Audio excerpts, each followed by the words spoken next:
नमस्कार दोस्तों, विद्या स्टडी में आपका स्वागत है। और यहाँ पर अपना जो सीरीज चल रही है प्रैक्टिस सेट की, फिजिक्स के प्रैक्टिस सेट अपन पढ़ रहे हैं यहाँ पर रेट लेवल सेकंड के लिए। तो अभी तक 2 लेक्चर हो चुके हैं, 2 प्रैक्टिस सेट हम यहाँ पर सोल्व कर चुके हैं, तो उसके एक्सप्लेनेशन अपन पूरे देख चुके हैं। तो आज हमारा ये लेक्चर है वो है प्रैक्टिस सेट थर्ड का। तो यहाँ पर हम 20 क्वेश्चन देखेंगे अपन। तो पहला क्वेश्चन हम देखते हैं यहाँ पर। चटका हुआ चटकीला प्रतीत होता है। मतलब यहाँ पर ये चमकीला हो जाएगा ना, थोड़ा सा प्रिंटिंग मिस्टेक हो सकता है। मतलब अगर कोई कांच है वो अगर चटक जाता है, चटका हुआ, तो वो बहुत ज़्यादा वहाँ से चमकता है। वह किसके कारण होता है ये आपको बताना है। देखो इस तरह का है, अगर कोई कांच है वो यहाँ से चटक गया तो ये जहाँ से चटका है मतलब उस एरिया से ये बहुत ज़्यादा चमकता है। जहाँ से चटक रखा है उस एरिया से बहुत ज़्यादा चमकता है। ये एग्जाम्पल है पूर्ण आंतरिक परावर्तन। पूर्ण आंतरिक परावर्तन होता क्या है उसके बाद अपन आगे इसकी डिस्कशन करेंगे इसका। अभी मैं आपको बता देता हूँ कि पूर्ण आंतरिक परावर्तन के एग्जाम्पल कौन कौन से हैं। तो सबसे पहले जो बहुत फेमस एग्जाम्पल है वो है हीरे का चमकना। हीरे, इसमें लिख देता हूँ मैं, हीरे का चमकना। हीरे का चमकना। और ये आपको दिख रहा है, देखो एक बार यहाँ पर ये जो बोट है, ये बोट आपको कुछ ऊपर उठा हुआ दिखाई देता है। इसे कहते हैं लूमिंग प्रभाव। ये कैसे ऊपर उठा हुआ दिखाई देता है वो अपन लेक्चर में डिस्कस करेंगे। जब मैं आपको बताऊंगा पूर्ण आंतरिक परावर्तन का पूरा जो लेक्चर पढ़ाऊंगा तब मैं इसका पूरा डिस्कशन करूंगा। अभी बस आप इसके एग्जाम्पल ध्यान देना कि जहाज, पानी का जहाज आपको कुछ ऊपर उठा हुआ दिखाई देता है, इसे कहते हैं लूमिंग प्रभाव, लूमिंग इफेक्ट। और वो भी किसका एग्जाम्पल है? पूर्ण आंतरिक परावर्तन का। आपने देखा होगा गर्मियों के दिनों में रोड पर कुछ ऐसा दिखता है जैसे कोई पानी बिखरा हुआ है। ये भी किसका एग्जाम्पल है? ये भी पूर्ण आंतरिक परावर्तन का। इसे कहते हैं मेरे मिराज या मृग मरीचिका। मृग मरीचिका, नाम ध्यान देना। रेगिस्तान में अगर आप देखते हो तो दूर तक अगर आप देखते हो तो कुछ ऐसा लगता है जैसे कोई पानी इकट्ठा हो रखा है। तो ये भी किसका एग्जाम्पल है? ये भी इसका पूर्ण आंतरिक परावर्तन का। इसको भी क्या बोलते हैं? इसको भी मृग मरीचिका कहते हैं। चटका व कांच मैंने आपको बता ही दिया। हीरे का चमकना भी किसका उदाहरण है? हीरे का चमकना भी इसका, ये मिटा देता हूं मैं, हीरे का चमकना भी पूर्ण आंतरिक परावर्तन का है। ध्यान देना, हीरे का क्रांति कोण बहुत ही कम होता है। हीरे का क्रांति कोण होता है, उसका मान होता है 24 डिग्री के लगभग, 24 डिग्री। इसलिए हीरा बहुत ज़्यादा चमकता है। ठीक है। इसके बाद में एक बहुत अच्छा आता है, उसे बोलते हैं प्रकाशीय तंतु। प्रकाशीय तंतु, ऑप्टिकल फाइबर। तो ऑप्टिकल फाइबर में भी क्या होता है? पूर्ण आंतरिक परावर्तन होता है। ये इसकी आपको इमेज दिख रही है। चलो नेक्स्ट क्वेश्चन देखते हैं अपन। इंद्रधनुष तब बनते हैं जब सूर्य का प्रकाश। इंद्रधनुष क्या होता है, कितने तरह का होता है और इसमें कौन कौन सी घटनाएं होती है वो हम यहाँ पर देखते हैं। तो देखो एक बार, सबसे पहले इंद्रधनुष बनता कैसे है? जब बरसात होती है तो वर्षा की बूंद एज ए प्रिज्म की तरह कार्य करती है। तो जब प्रकाश की किरण, यहाँ पर देखो ये किरण है प्रकाश की, ये प्रकाश किरण है। प्रकाश किरण जब ये बूंद से अंदर जाती है तो यहाँ पर क्या हो रहा है? 7 रंगों में विभक्त हो जाती है। इस घटना को कहते हैं वर्ण विक्षेपण। क्या कहते हैं? जब प्रकाश अपने 7 रंगों में बंट जाता है इसे कहते हैं वर्ण विक्षेपण। अब देखो ये टकराकर वापस उसी माध्यम में लौट आया, तो यहाँ पर कौन सी घटना हो गई? पूर्ण आंतरिक परावर्तन। ध्यान देना, कौन सी घटना है? पूर्ण आंतरिक परावर्तन। और यहाँ से कौन सी घटना हो रही है? ये वापस देखो यहाँ से एक माध्यम से दूसरे माध्यम में जा रही है, तो कौन सी घटना है ये घटना है अपवर्तन। ये आपको समझ में आ गया? तो प्रकाश किरण जब बूंद में जाती है, बरसात की बूंद में जाती है तो 7 रंगों में बंट जाता है, इसे वर्ण विक्षेपण कहते हैं। वापस उसी माध्यम में लौट आता है, उसे पूर्ण आंतरिक परावर्तन। और फिर दूसरे माध्यम में जाता है तो अपवर्तन। ये आपको एक बार ध्यान रखना है। 2 तरह के होते हैं। देखो एक बार, ये आपको दिख रहा है कुछ, यहाँ पर बैंगनी रंग तो सबसे ऊपर है और लाल रंग सबसे नीचे। देखो बैंगनी सबसे ऊपर है ना, और लाल सबसे नीचे। तो इस तरह के को बोलते हैं द्वितीयक इंद्रधनुष। इसे कहते हैं द्वितीयक इंद्रधनुष। इंद्रधनुष दो तरह के होते हैं। यदि लाल रंग ऊपर हो और बैंगनी नीचे हो तो इसे कहते हैं प्राथमिक इंद्रधनुष। प्राथमिक इंद्रधनुष, ये आपको ध्यान देना है। अब अंतर क्या है, देखो प्राथमिक में और द्वितीयक में अंतर क्या है ये आप समझ लें एक बार। यहाँ पर पहले कौन सी घटना हो गई, वर्ण विक्षेपण। फिर कौन सी घटना हो गई, पूर्ण आंतरिक परावर्तन। पूर्ण आंतरिक परावर्तन। और फिर कौन सी घटना हो गई, अपवर्तन। द्वितीयक इंद्रधनुष में क्या होता है, देखो यहाँ पर कौन सी घटना हो रही है, वर्ण विक्षेपण। यहाँ पर कौन सी घटना हो रही है, मैं लिख देता हूँ TIR, total internal reflection. TIR total internal reflection, और ये क्या हो गया, अपवर्तन। कुल मिला के यहाँ पर वर्ण विक्षेपण एक बार, पूर्ण आंतरिक परावर्तन एक बार, अपवर्तन एक बार। लेकिन यहाँ पर क्या हो जाता है, यहाँ पे वर्ण विक्षेपण एक बार हो गया, पूर्ण आंतरिक परावर्तन दो बार और अपवर्तन एक बार। यहाँ पर द्वितीयक इंद्रधनुष में पूर्ण आंतरिक परावर्तन दो बार होता है, बस ये ध्यान देना। मतलब मैं ये लिख दूं, वर्ण विक्षेपण फिर पूर्ण आंतरिक परावर्तन, और ये कितनी बार हो गया, दो बार, और फिर अपवर्तन दो बार हो रहे हैं यहाँ पर, बस इतना ध्यान देना। चलो तो इसका आंसर क्या हो जाएगा, देखो वायुमंडल में वर्षा की बूंदों पर गिरने अपवर्तन तथा पूर्ण आंतरिक परावर्तन, ये हो जाएगा आंसर ए इसका। इंद्रधनुष में कितने रंग हैं, तो अभी अपने बात की थी, आप सबको पता है 7 रंग होते हैं। देखो प्रकाश या फाइबर किस सिद्धांत पर कार्य करता है, तो अभी मैंने आपको एग्जाम्पल बताया था, मैं वापस बता देता हूँ। ये ऑप्टिकल फाइबर बोलते हैं इसको, और इसको हिंदी में बोलते हैं प्रकाशीय तंतु। प्रकाशीय तंतु। इसकी बनावट कैसी होती है, स्ट्रक्चर कैसा होता है, वो एक बार देख लो आप। इसकी 3 लेयर होती है। अगर अपन ऊपर से बात करें, ऊपर ऊपर होती है प्लास्टिक कोटिंग, इसके नीचे की लेयर होती है उसे बोलते हैं क्लेडिंग, और अंदर की लेयर होती है उसको बोलते हैं कोर। और इसके अंदर एक लाइट, एक बहुत ही, ये मान लो कि बहुत ही पतला तार होता है एक कांच का, जो जो प्रकाश जिसमें से गमन करता है। जैसे ये कांच का कोई तार है, तो यहाँ पर प्रकाश गमन करता है। तो ऊपर की लेयर प्लास्टिक कोटिंग, क्लेटिंग और कोर, ये इसकी एक बनावट होती है प्रकाश तंतु की। और यहाँ पर प्रकाश क्या है, देखो प्रकाश ये जा रही है लाइट, तो लाइट कैसे जाती है, टकराकर वापस उसी माध्यम में आ रही है, तो इसे कहते हैं पूर्ण आंतरिक परावर्तन। और ये आपको कुछ दिख रहा है कि प्रकाश तंतु कैसे होते हैं। एक बात आप बहुत ही इंपॉर्टेंट है और जीके के हिसाब से बहुत ज़्यादा इंपॉर्टेंट है, वो आप यहाँ पर ध्यान देना कि प्रकाश तंतु ऑप्टिकल फाइबर का आविष्कार करने वाले कौन थे, आविष्कारक। इनका आविष्कार करने वाले थे डॉक्टर नरेंद्र सिंह। नरेंद्र सिंह।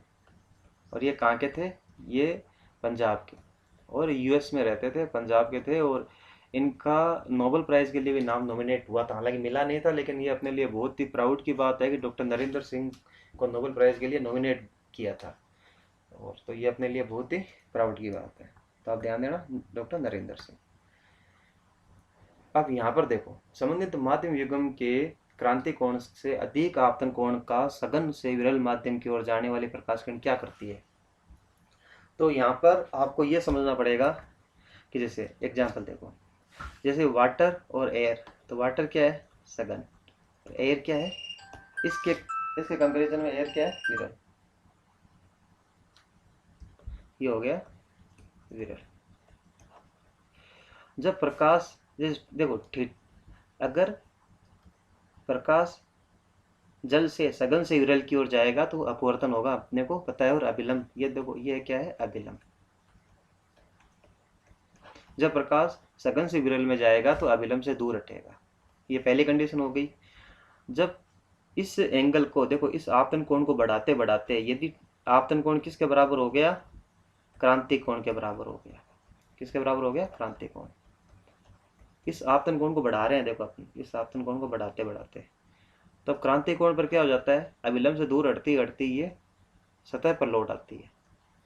अगर एंगल को क्रांतिक कोण से ज्यादा कर देते हैं तो प्रकाश वापस उसी माध्यम में लौट आता है और इसी घटना को कहते हैं पूर्ण आंतरिक परावर्तन।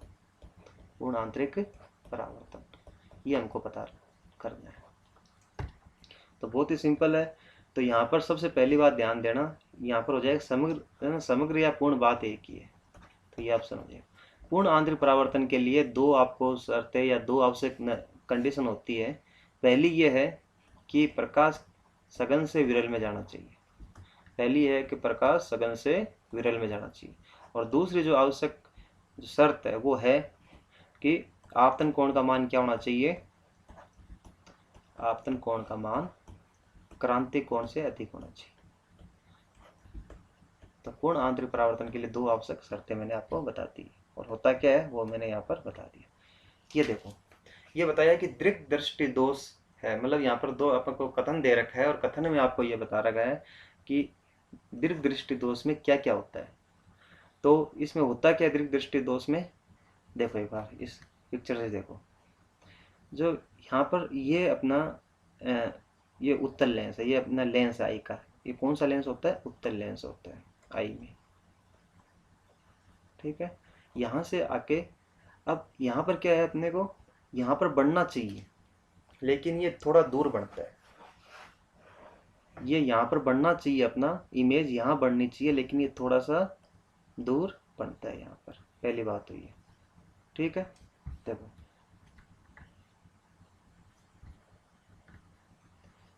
कोई व्यक्ति निकट वस्तु को, देखो दीर्घ दृष्टि दोष क्या होता है, पास की वस्तु को देख नहीं सकता स्पष्ट। तो कोई व्यक्ति पास के निकट वस्तु को स्पष्ट नहीं देख सकता, मतलब पास की वस्तु को स्पष्ट नहीं देख सकता। आंख का निकट बिंदु सामान्य से दूर हट जाता है। ये देखो, ये जो निकट बिंदु है ना, ये निकट बिंदु है वो थोड़ा सा दूर हट जाता है ये। और इसको अपने को सही करने के लिए क्या, अगर आपको बोले कि देखो मैं यहाँ पर दीर्घ, अगर दीर्घ दृष्टि दोष, दृष्टि दोष, तो क्या होता है इसमें, पास की वस्तुएं साफ दिखाई नहीं देती है और ये बिंदु है वो थोड़ा दूर हो जाता है। इसलिए इसको पास करने के लिए कौन सा लेंस यूज में लेते हैं, तो दीर्घ दृष्टि दोष में अपन लेते हैं उत्तल लेंस। कौन सा लेंस यूज में लेते हैं, उत्तल लेंस। ये आपको ध्यान देना है, ठीक है। अगर आपको निकट दृष्टि दोष बोले, निकट दृष्टि दोष, तब आपको क्या जाएगा, तब आपका आ जाएगा अवतल लेंस, अवतल लेंस। ये आपको ध्यान देना है। निकट दृष्टि दोष में आ जाएगा अवतल लेंस और दूर दृष्टि दोष में आ जाएगा उत्तल लेंस। तो किसका आंसर क्या हो जाएगा, ये भी सही है और ये, तो 2 और 3 ये रहा, ऑप्शन डी सही हो जाएगा। नेक्स्ट देखो, यौगिक सूक्ष्म दृष्टि, सॉरी सूक्ष्म दर्शी क्या होता है, मतलब कंपाउंड माइक्रोस्कोप क्या होता है।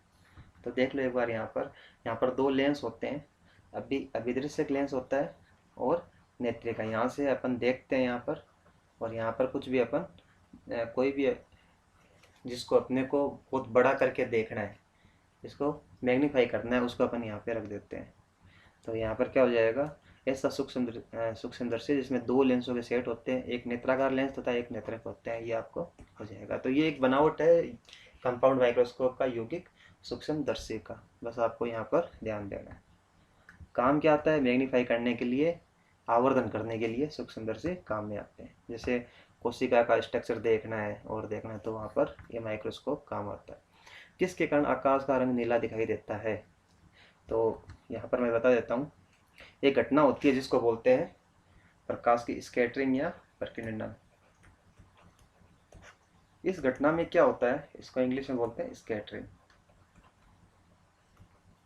देखो प्रकाश की किरण जब आती है तो प्रकाश के धूल के कण से टकराकर चारों दिशाओं में प्रकाश फैल जाता है, इसे कहते हैं प्रकाश का स्कैटरिंग या प्रकीर्णन। जब हम यहाँ पर देखते हैं तो एक बात आपको हमेशा ध्यान देना कि प्रकाश में कितने रंग होते हैं, 7 रंग, VIBGYOR। ये हो गया लाल और ये हो गया बैंगनी। आपको बस ये ध्यान देना है कि इसकी ऊर्जा सबसे ज़्यादा होती है, इसकी ऊर्जा सबसे कम होती है। जिसकी ऊर्जा ज़्यादा होगी वो अधिक फैलेगा।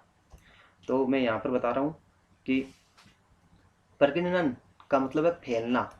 कौन सा रंग ज़्यादा फैलेगा, तो बैंगनी रंग ज़्यादा फैलेगा। लेकिन बैंगनी रंग आंखों के लिए ज़्यादा संवेदनशील नहीं होता है, इसलिए ब्लू प्लस ये इंडिगो और ये दोनों ज़्यादा फैलते हैं और ये अपने को बना देते हैं आसमानी या नीला रंग। बस आपको क्या ध्यान देना है, आसमान का रंग जो नीला रंग दिखाई देता है वो प्रकीर्णन की वजह से होता है। अगर आपको बोल दे कि 7 रंगों में सबसे ज़्यादा प्रकीर्णन या स्कैटरिंग किसकी होती है, बैंगनी रंग की। ठीक है, आपको बताना है। तो यहाँ पर क्या हो जाएगा, कौन सी घटना है, स्कैटरिंग हो जाएगा। और आपको ये दिख रहा है, आपको डायग्राम यहाँ पर। अगर आपको बोले कि सबसे कम कौन सा फैलेगा, लाल रंग। अगर आपको 2 रंग दे दें कि बताओ येलो में और ग्रीन में कौन सा फैलेगा, तो ग्रीन फैलेगा। ग्रीन और ब्लू में ब्लू फैलेगा। ठीक है ना, ब्लू और बैंगनी में बैंगनी फैलेगा। जब प्रकाश किरण एक माध्यम दूसरे माध्यम में जाती है तो इसकी देखो, ये आपको मैं बता देता हूँ थोड़ा सा कि यहाँ पर एक बात ध्यान रखना कि एक माध्यम से दूसरे माध्यम में जाने का मतलब क्या हो गया, अपवर्तन। तो अपवर्तन में सबसे पहले मैं बोल रहा हूँ, देखो मैं आपको बताता हूँ आयाम क्या होगा, तीव्रता क्या होगी, आवर्ती क्या होगी, फिर वेग क्या होगा और तरंग। ये देखो आपको 5 बातें पूछ सकते हैं एग्जाम में।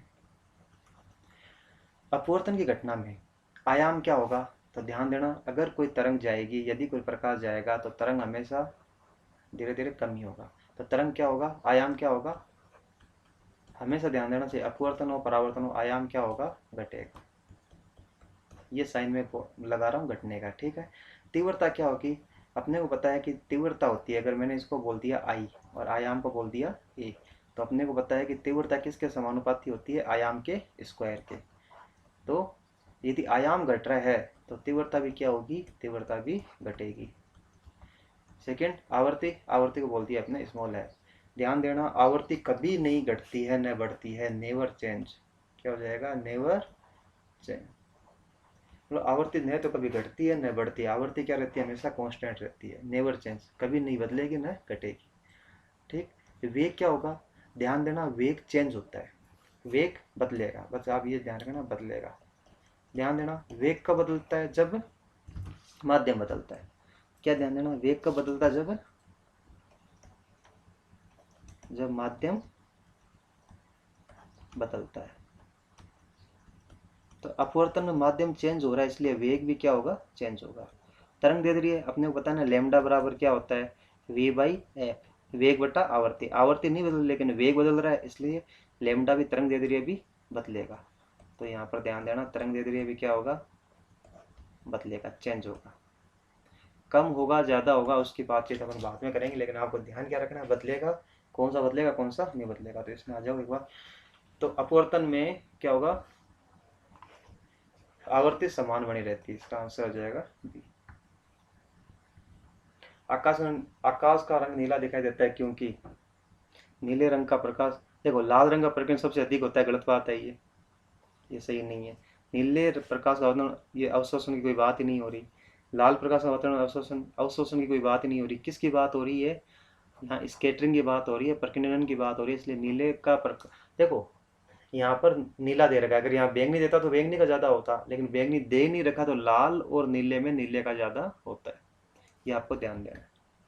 साबुन के पतले झाग में चमकदार रंगों का बढ़ना किस परिघटना का परिणाम है, कुछ एग्जाम्पल बताता हूँ मैं।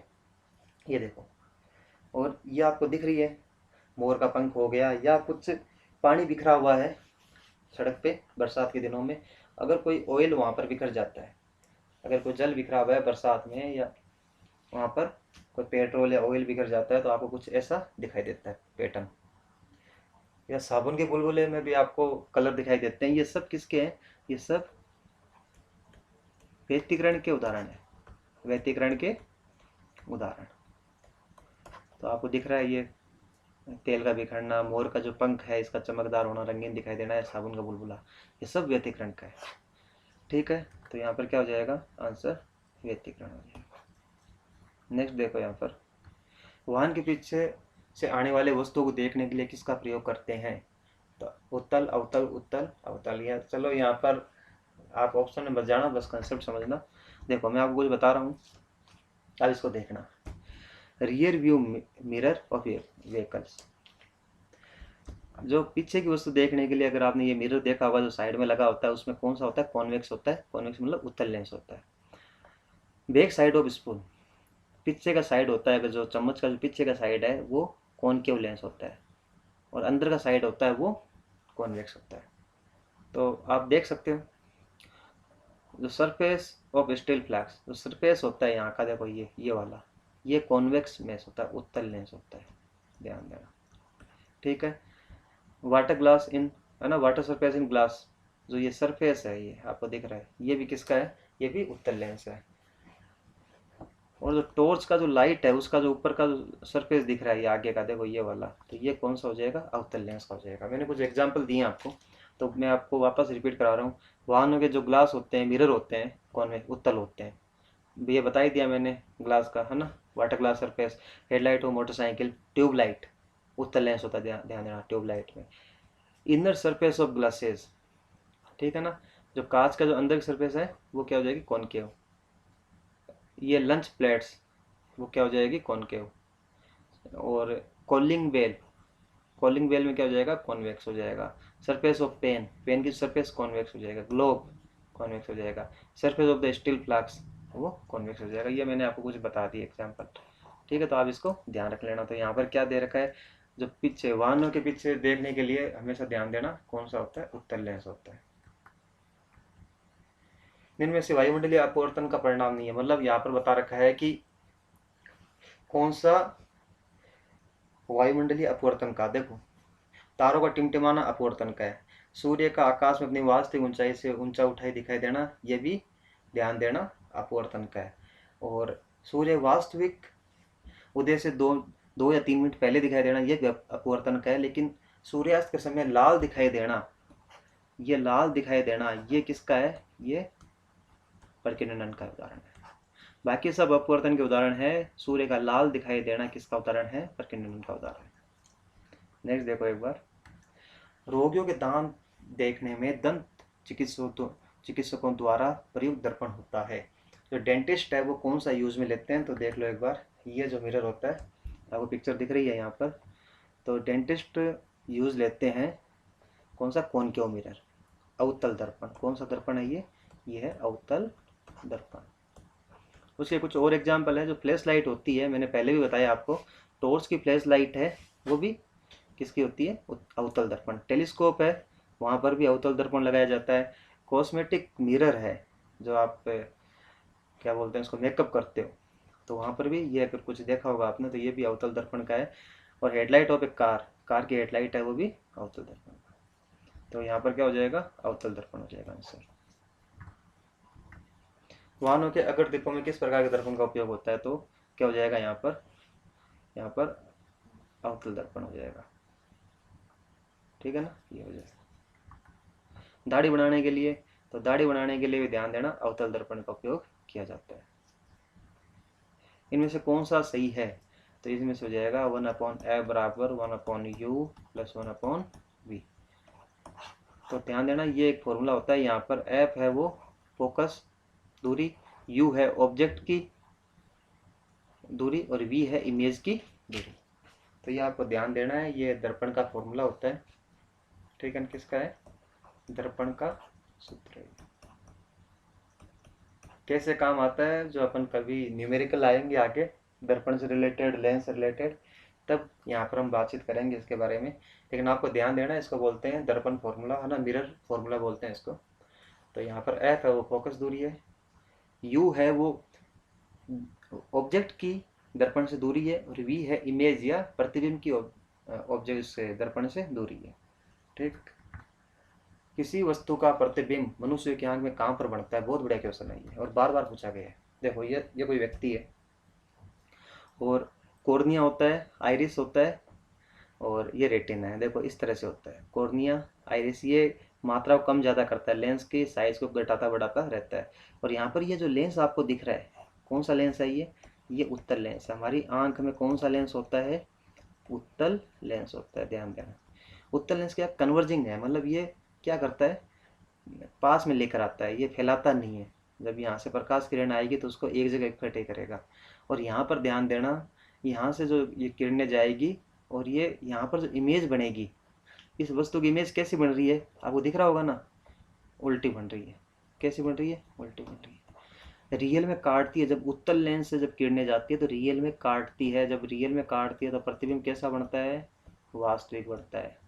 और ये इमेज आपको कैसे दिख रही है? उल्टी दिख रही है, वास्तविक है लेकिन क्या है? छोटी। वास्तविक है, छोटी और उल्टी इमेज बनती है। और कहाँ पे बनती है? रेटिना पे बनती है। और आपको ये दिख रहा है ना ऑप्टिक नर्व, ये कहाँ से जाती है? ये अपने दिमाग में जाती है, ब्रेन में, और फिर ब्रेन इस इमेज को सीधी करके दिखाता है वापस। तो आपको ये बात आपको ध्यान देना है। तो यहाँ पर क्या हो जाएगा? रेटिना पे। कहाँ पे बनती है इमेज? रेटिना पे बनती है। ये आपको पूरा मैंने आपको बता ही दिया। तो रेटिना के नेत्र ना, रेटिना का नेत्र द्वारा निर्मित प्रतिबिंब होता है तो वास्तविक होता है, उल्टा होता है, छोटा होता है, मैंने अभी आपको बता दिया। किसी व्यक्ति द्वारा पूरा प्रतिबिंब देखने के लिए समतल दर्पण की न्यूनतम ऊंचाई क्या होनी चाहिए? देखो ये समतल दर्पण है, प्लेन मिरर, समतल दर्पण, ये ऑब्जेक्ट है और ये इमेज है, प्रतिबिंब है। जैसे मैंने लिख लिया, ये है वस्तु, कुछ भी हो सकता है, और ये क्या है? प्रतिबिंब है। इसमें एक बात ध्यान देना, देखो जितनी दूरी पर है, जैसे 5 मीटर पर व्यक्ति है तो इमेज भी कितने मीटर पे बनेगी? 5 मीटर। व्यक्ति इधर है तो इमेज किधर बनेगी? प्रतिबिंब इधर बनेगा, इसके अपोजिट बनेगा, ठीक है। और आभासी बनेगा। कैसा इमेज बनेगा? आभासी बनेगा, पहली बात ध्यान देना। तो इमेज कैसा है? आभासी होगा, पहली बात। दूसरा, कितना होगा? वस्तु के बराबर होगा, वस्तु के बराबर होगा। फिर वस्तु से, मतलब वस्तु के बराबर बनेगा, साइज में बराबर बनेगा, और वस्तु से बराबर दूरी पर बनेगा, बराबर दूरी पर। जितनी 5 मीटर ये वस्तु है दर्पण से, तो ये 5 मीटर बनेगा, ये आपको ध्यान देना है। अभी ये जो बोला है, जैसे ये कोई दर्पण है, जैसे ये कोई व्यक्ति है, ये कोई व्यक्ति है, ये व्यक्ति है मान लो 10 सेंटीमीटर का, और ये चाहता है कि मैं पूरा कंप्लीट इस दर्पण में दिख जाऊं। तो इस दर्पण का क्या होनी चाहिए? इस दर्पण का हाइट क्या होनी चाहिए? 5 सेंटीमीटर तो होना ही चाहिए। इसका मतलब हो जाएगा व्यक्ति की ऊंचाई से की आधी, व्यक्ति की ऊंचाई है उसकी आधी होनी चाहिए। कई बार इस तरह के क्वेश्चन पूछे गए हैं। जैसे ये कोई दर्पण है, यदि कोई व्यक्ति 5 मीटर प्रति सेकंड से दर्पण की ओर आ रहा है तो बताओ उसकी इमेज किस स्पीड से आएगी? जैसे ये देखो, यदि कोई 5 मीटर प्रति सेकंड से दर्पण की ओर जा रहा है तो उसका प्रतिबिंब भी 5 मीटर प्रति सेकंड से जाएगा, ये आपको ध्यान देना है, ठीक है। नेक्स्ट देखो, चलो ये क्वेश्चन हो चुके हैं अपने पूरे। चलो इसमें मैं थोड़ा सा और बता देता हूँ। क्वेश्चन ये बोला है, यदि कोई व्यक्ति दर्पण पर 5 मीटर प्रति सेकंड की ओर से जाता है तो बताओ उसका प्रतिबिंब, देखो प्रतिबिंब का वेग क्या होगा? सो है ना, प्रतिबिंब का वेग। और दूसरा क्वेश्चन है प्रतिबिंब का वस्तु के सापेक्ष वेग, वस्तु के सापेक्ष वेग। ये आपको समझ में आ गया? यहाँ पर यह बोला है कि प्रतिबिंब का वेग क्या होगा, प्रतिबिंब का वस्तु के सापेक्ष वेग क्या होगा। तो बताओ यदि कोई व्यक्ति 5 मीटर प्रति सेकंड से दर्पण की ओर जा रहा है तो प्रतिबिंब का वेग होगा 5 मीटर प्रति सेकंड। यदि प्रतिबिंब का वस्तु के सापेक्ष अगर देखोगे, सापेक्ष देखोगे तो देखो, अगर सापेक्ष देखो तो ये ना अपोजिट जा रहा है ना, देखो वस्तु इधर आ रही है और ये इधर जा रहा है। तो अगर ये दोनों जब सापेक्ष वेग देखते हैं और अपोजिट होता है तो आपस में जुड़ जाते हैं, तो क्या हो जाएगा 10 मीटर प्रति सेकेंड, ये जाएगा सापेक्ष। और अगर वस्तु प्रतिबिंब वेग बोले तो 5 मीटर, और प्रतिबिंब वस्तु के सापेक्ष 10, प्रतिबिंब का दर्पण के सापेक्ष 5। ठीक है ना, इस तरह के क्वेश्चन भी पूछे जाते हैं। और ये भी आपको ध्यान देना कि कहाँ बनेगा, कितनी दूरी पर बनेगा, ठीक है ना, कैसा बनेगा, ये आपको ध्यान देना। चलो, तो ये मैंने आपको बता दिया है। तो थैंक यू वेरी मच। आप इसको लाइक करो, शेयर करो, सब्सक्राइब करो। और इसमें मैं आपको टेलीग्राम का लिंक दे दूंगा नीचे, तो उस पर आपको पीडीएफ मिल जाएगी। तो पीडीएफ डाउनलोड कर लो आप, ताकि आपके रिवीजन में बहुत ज़्यादा काम आएगी। तो नेक्स्ट अपन देखेंगे यहाँ पर 20 क्वेश्चन और देखेंगे नेक्स्ट, इससे आगे के। Thank you very much.